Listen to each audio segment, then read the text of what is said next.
अस्सलाम वालेकुम स्टूडेंट्स, मैं हूं आपका बायोलॉजी का टीचर डॉक्टर उनीब आसिफ। आज हम पढ़ने जा रहे हैं क्लासिफिकेशन सिस्टम। तो स्टूडेंट्स, पहला टॉपिक हमारे पास है टू किंगडम क्लासिफिकेशन सिस्टम।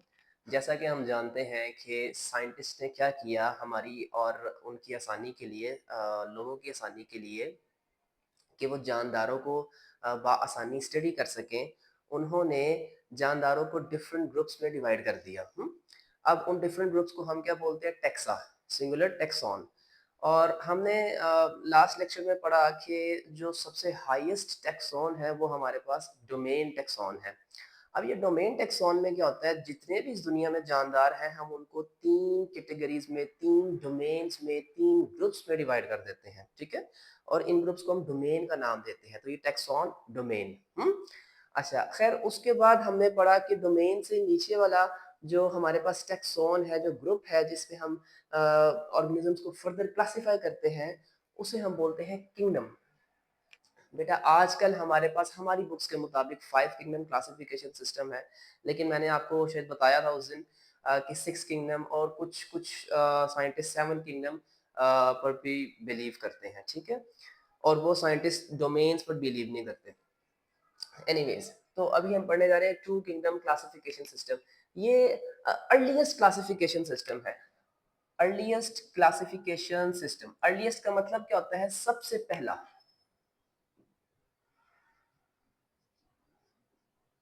सबसे पहला, सबसे पहला क्लासिफिकेशन सिस्टम है। बेटा ये क्लासिफिकेशन सिस्टम हमें दिया बाय एरिस्टोटल।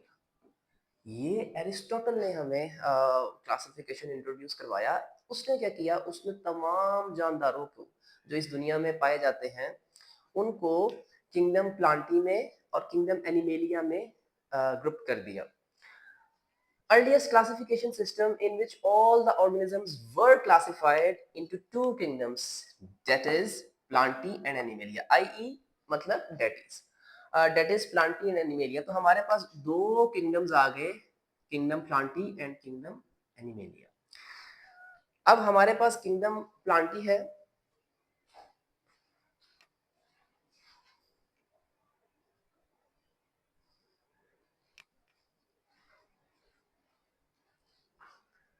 किंगडम प्लांटी को हम देखते हैं, ये क्या है? The organisms that can prepare their own food were classified in kingdom Plantae. वो जानदार that can prepare their own food, वो जानदार जो अपना खाना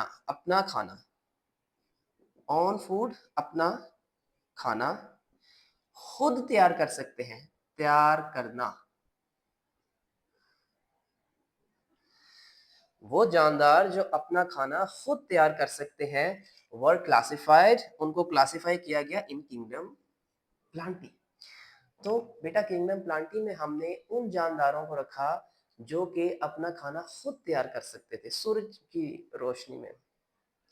और ऐसे जानदारों को बेटे हम ऑटोट्रॉप्स भी बोलते हैं, ठीक है? क्या बोलते हैं? ऑटोट्रॉप्स।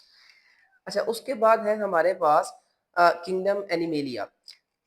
नाम से जाहिर हो रहा है एनिमल्स और एनिमल लाइक जितने भी ऑर्गेनिजम्स हैं उनको हमने इसमें इंक्लूड करना है।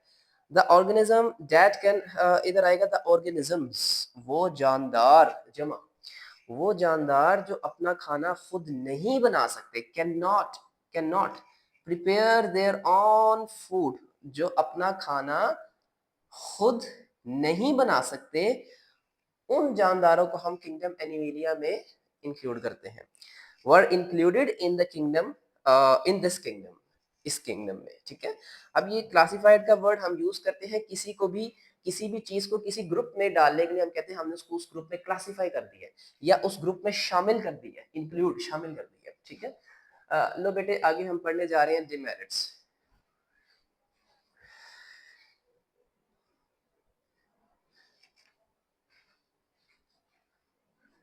डिमेरिट्स का मतलब बेटा होता है नुकसानात।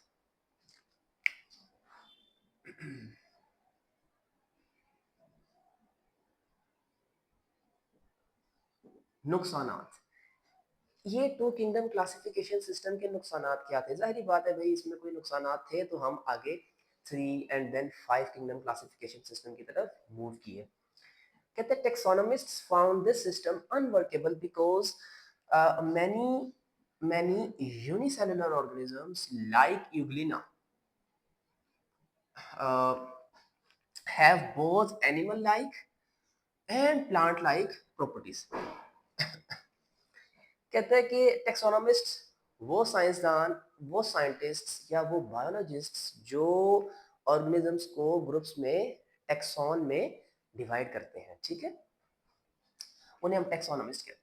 कहते हैं टेक्सोनोमिस्ट को ये जो किंगडम है टू क्लासिफिकेशन सिस्टम ये अनवर्केबल लगा। अनवर्केबल जो जिसके साथ हम काम ना कर सके, ठीक है। क्या वजह थी? कहता है बहुत से यूनिसेलुलर ऑर्गेनिजम्स थे। यूनिसेलुलर ऑर्गेनिजम्स ऐसे जानदार जो सिर्फ एक सेल पे मुश्तमिल होते हैं। यूनिसेलुलर एक सेल वाले, ठीक है, यूनिसेलुलर बड़े जो यूनिसेलुलर ऑर्गेनिजम्स थे, कहते हैं जैसे कि Euglena have both animal like and plant like properties. लो भाई डिलेमा आ गया क्या? कुछ यूनिसेलुलर ऑर्गेनिजम्स ऐसे थे जिनमें प्लांट लाइक खसूसियात भी थी और एनिमल लाइक खसूसियात भी थी। अब भाई हम उनको किंगडम एनिमेलिया में रखें या किंगडम प्लांटी में रखें, तो ये डिलेमा है, आई मीन ये हमारे लिए मसला है। अच्छा, इसमें एनिमल लाइक प्रॉपर्टीज क्या थी? कहते हैं दे वर या sorry they are heterotrophic, they have heterotrophic mode of nutrition in darkness. कहता है जब अंधेरा होता है, जब सूरज की रोशनी नहीं होती, तो ये क्या हो जाते हैं, हेट्रोट्रोप्स बन जाते हैं, यानी कि ये अपना खाना खुद तैयार नहीं कर सकते। कब? जब डार्कनेस होगी, जब अंधेरा होगा। हेट्रोट्रोपिक मोड ऑफ न्यूट्रिशन का बेटे मतलब होता है कि अपना खाना खुद तैयार ना कर सकना। हेट्रोट्रोप्स सिंपल वे में, सिंपल वर्ड्स में जब मैं कहूँ। अच्छा, एक एक प्रॉपर्टी है।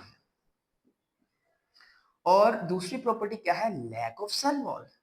Lack of cell wall.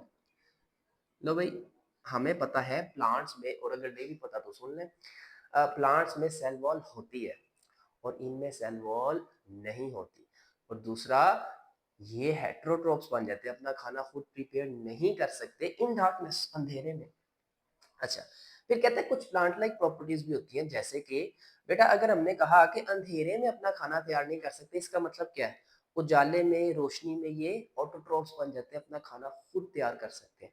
अब जब सनलाइट होगी, उजाला होगा, ये पानी में रहते हैं, तो समंदर के जब सतह समंदर के ऊपर ऊपर ये होंगे, शैलो वाटर्स में होंगे, तो ये ऑटोट्रोफ्स होते हैं और प्लांट लाइक बिहेवियर शो करते हैं, यानी कि अपना खाना खुद बना सकते हैं।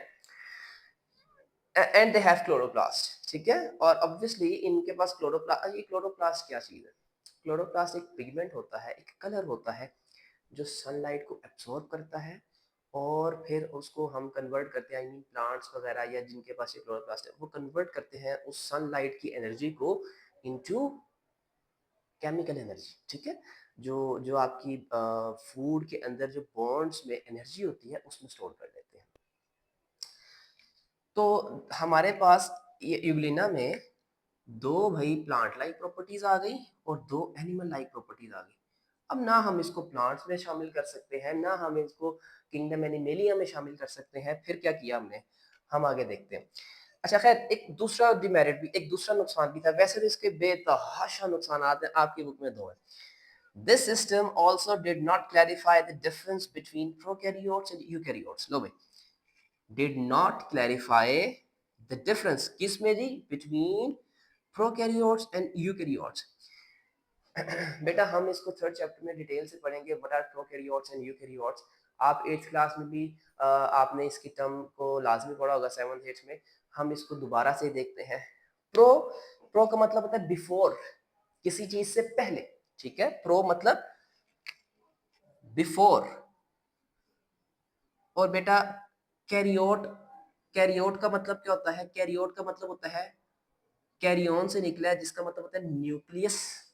ऐसे जानदार जिनमें न्यूक्लियस नहीं होता उन्हें हम बोलते हैं प्रोकैरियोट्स, ठीक है। और ऐसे जानदार जिनमें न्यूक्लियस होता है, यू का मतलब होता है ट्रू, ये वो वाला यू नहीं है, ठीक है। यू मतलब ट्रू एंड कैरियोट्स, कैरियन से mean nucleus. those organisms that have true nucleus, those organisms that do not have true nucleus, true nucleus का मतलब है वाकईतन न्यूक्लियस, ठीक है।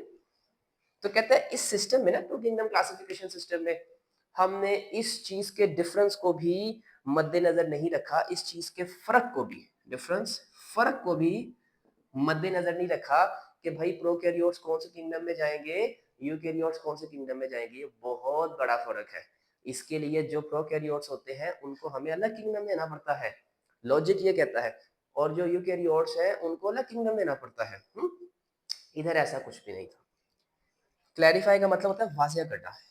ये फर्क वाज़ेह ही नहीं हुआ था इसमें, वाज़ेह करना, ठीक है।